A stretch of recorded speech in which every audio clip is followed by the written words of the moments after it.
Good evening, ladies and gentlemen, and thank you, Clemens, for your introductory remarks. It is an honor to share with you this evening some observations about our work to develop a global language of financial reporting.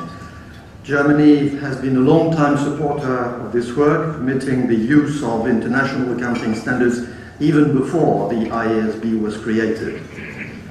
The Deutsches Rechnungslegungsstandards-Komitee, or DRSC, does a fine job of representing German interests and viewpoints to the IASB, while German companies also provide generous financial support to the IFRS Foundation. That commitment is reciprocated.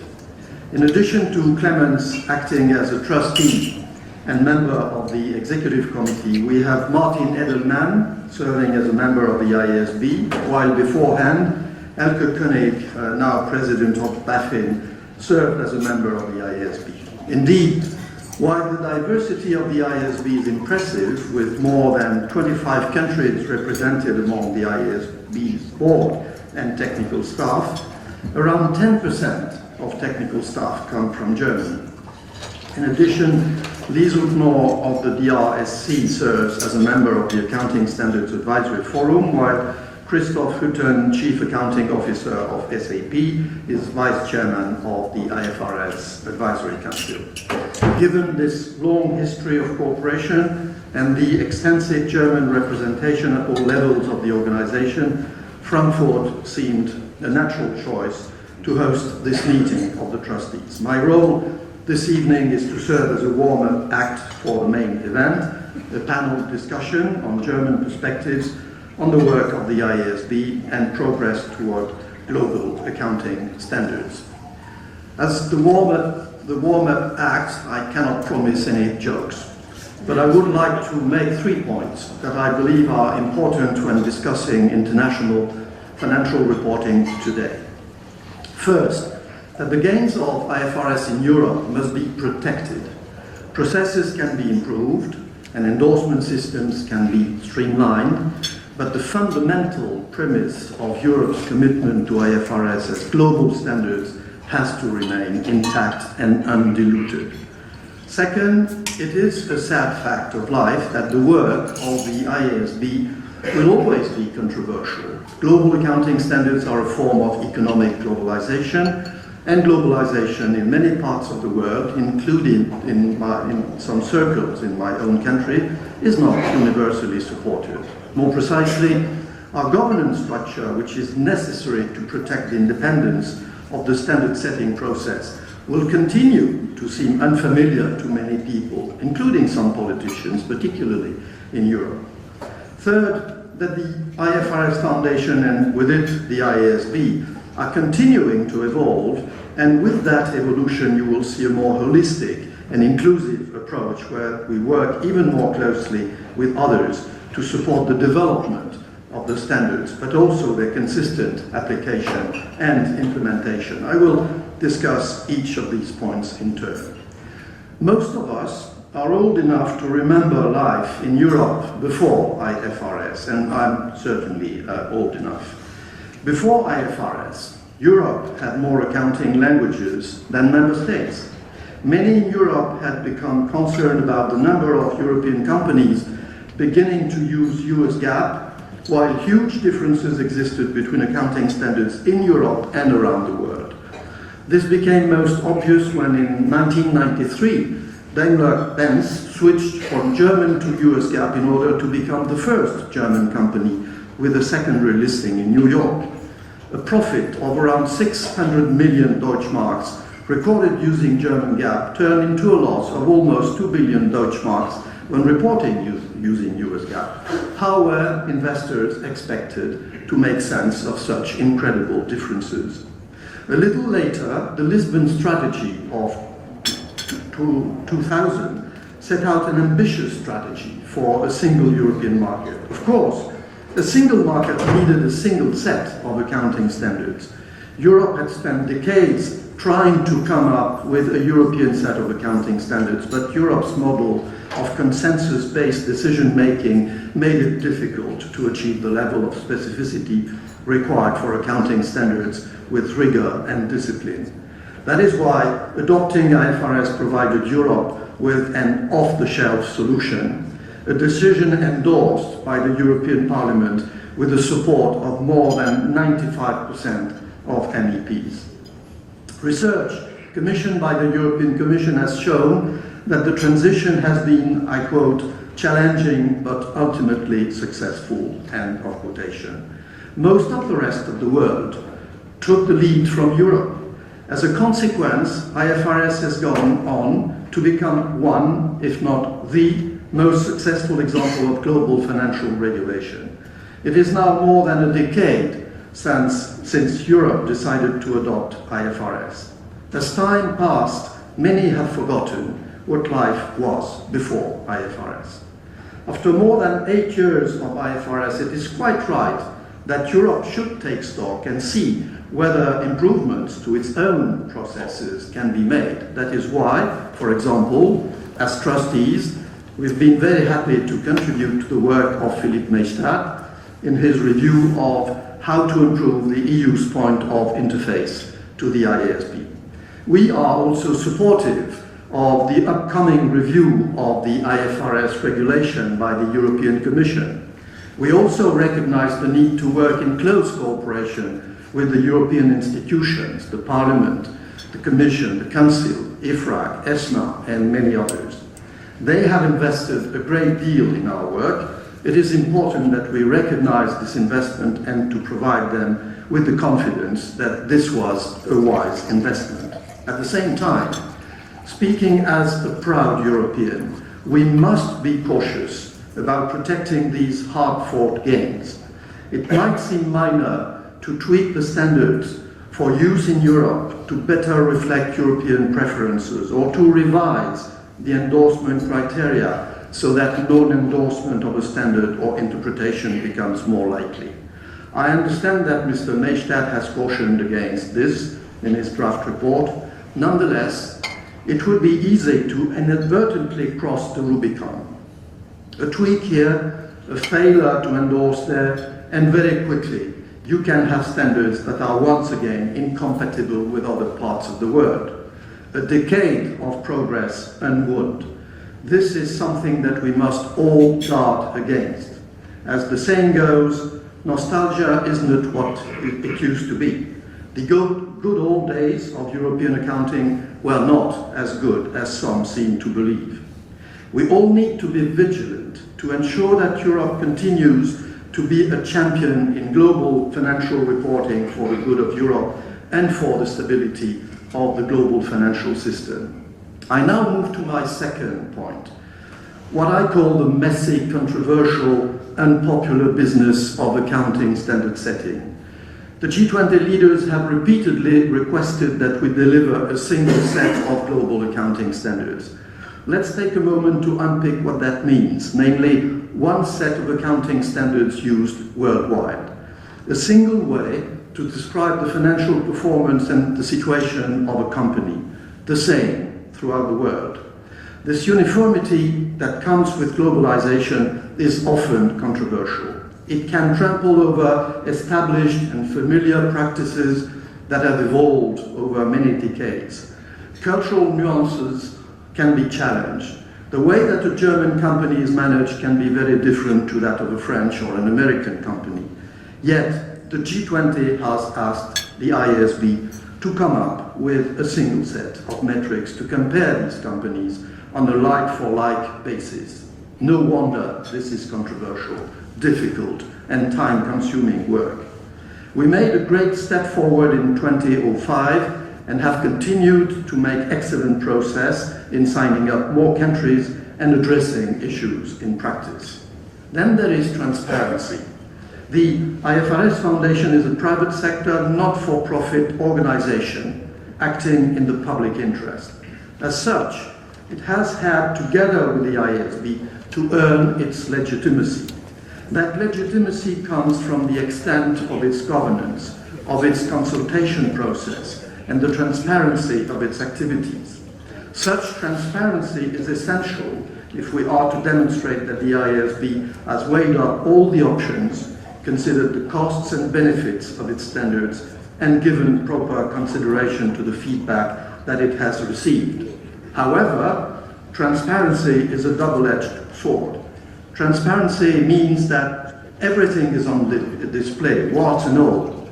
Can you imagine the board meetings of your own organization being open to the public, where every board paper is published on your website, where politically sensitive discussions between board members take place with journalists sitting on your shoulder, one row, back from the board table, and the discussion webcast in real time around the world? Don't get me wrong, this extensive transparency is entirely necessary to maintain confidence in our standards. However, standard setting is a tough work and often subject to extensive lobbying by those who do not like the changes being proposed. Of course, our transparency means that the messy business of standard setting takes place in front of a worldwide audience. That is one reason why the standard setting process can sometimes appear to be so complex, lengthy, and sometimes disjointed. Then there is our somewhat unique governance structure. According to US academic Francis Fukuyama, the perennial problem for international organizations is balancing the competing challenges of efficiency and legitimacy. At one end of the continuum, it sees organizations such as the United Nations with high levels of legitimacy but controversial levels of efficiency. At the other end of the continuum, he describes multinational corporations with extremely high level of efficiency but low level of legitimacy. In between, there are literally thousands of international organizations, each with their own view of the correct balance between legitimacy and efficiency. The challenge for the trustees is where to position the IASB on this continuum. IFRS is primarily used by the private sector, so our processes must be sufficiently efficient to deliver standards that meet their needs. At the same time, IFRS are written into law in more than 100 countries, so there is a clear public interest role. The need to balance public interest legitimacy and private sector efficiency for standards is evident throughout the work of the IASB. Some will continue to call for the IASB to have more direct government oversight. However, the UN style of consensus-based decision-making is unlikely to deliver accounting standards that impose the necessary rigor, discipline, and comparability on financial reporting by multinational corporations. At the same time, those who become frustrated at the slow progress of standard setting or the endless rounds of consultation should ask themselves what aspect of the IASB's transparency and due process they are prepared to sacrifice. Any alterations could, of course, lead to unintended consequences with regard to the technical independence of the standard setting process. I guess here in Frankfurt, home to the ECB, you fully understand how important it is to protect IASB's technical independence. This hybrid structure and independent IASB, oversight by trustees, and public accountability through the monitoring board will continue to be a delicate balance. However, I do believe that it gets the balance about right between legitimacy and efficiency. To paraphrase Winston Churchill's quote about democracy, it is the worst of all institutional structures, apart from all the others that have been tried. I strongly believe that the IASB does this difficult task extremely well. They deserve our full support for the tough decisions they must take. Finally, I will finish on how I see the future of financial reporting continuing to evolve. The title of the IFRS Foundation's 2012 annual report was A New Chapter in Global Financial Reporting. The report described the remarkable achievements of the first chapter while setting out a vision for a second chapter in the history of the organization. The characteristics of Chapter 2 reflect the conclusions of the Trustees' Strategy Review and signpost our priorities for the coming years. First, we've moved from a period of bilateral convergence with the FASB to a more inclusive, multilateral approach to standard setting. This involves much tighter integration with a range of national and regional standard setting bodies, including the FASB. This is best illustrated by the formation of our new Accounting Standards Advisory Forum, or ASAF. The ASAF has now met twice in person and once via conference call. In only 6 months, this group has become one of our most important forums for dialogue with the standard setting community. This shows how the manner of standard setting has continued to evolve.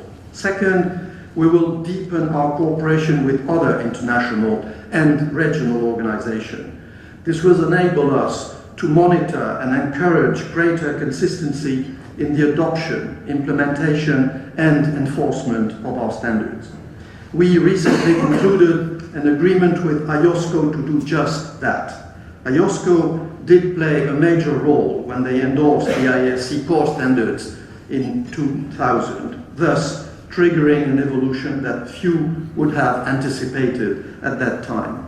Securities regulators have indeed a major role to play together with standard setters. The IASB, today part of the global financial architecture and a member of the Financial Stability Board, must ensure that its standards are capable of being applied and enforced on a globally consistent basis. But securities regulators are best placed to monitor the use and promote the consistent application of those standards. During the past year, we published more than 80 profiles that describe how individual jurisdictions are applying our standards. Our implementation committee will soon follow up on this exercise. We therefore look forward to a fruitful cooperation with IOSCO globally and also here in Europe with ESMA.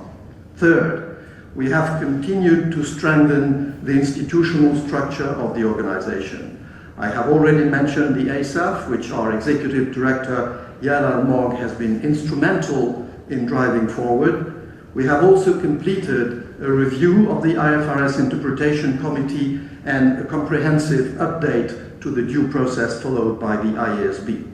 In addition, our Education and Content Committee has recently launched an important program designed to help educators train the next generation of accountants. Each of these initiatives signposts a more inclusive and holistic approach to accounting standard setting as we enter a second chapter in the history of the IFRS Foundation. Let me now draw to a conclusion. The trustees fully support the work of Philippe Maystadt in looking for improvements in the way Europe interfaces with the IASB. At the same time, the gains that European investors and companies have enjoyed from the full adoption of IFRS must be protected, and the relevance and soundness of financial information should not be hindered for the sake of other concerns, however well-founded they may be. I also believe that globalization in accounting standard setting will continue to be as complex and difficult as any other form of globalization. Questions about legitimacy and accountability will not go away, and we will make our best efforts to demonstrate that we do serve the public good in a proper way. Finally, allow me to conclude on a positive note. As an old-timer of international cooperation in the financial field, I truly believe that the innovations to our institutional structure, the improvements to the inclusiveness of our processes, and the broader interest that we are taking in the full life cycle of financial reporting have already delivered material improvements in the quality of financial reporting. All of this will add to the integrity and efficiency of global financial markets. Ladies and gentlemen, thank you for your time, and I now look forward to a lively, informative panel discussion, and I hand over to you.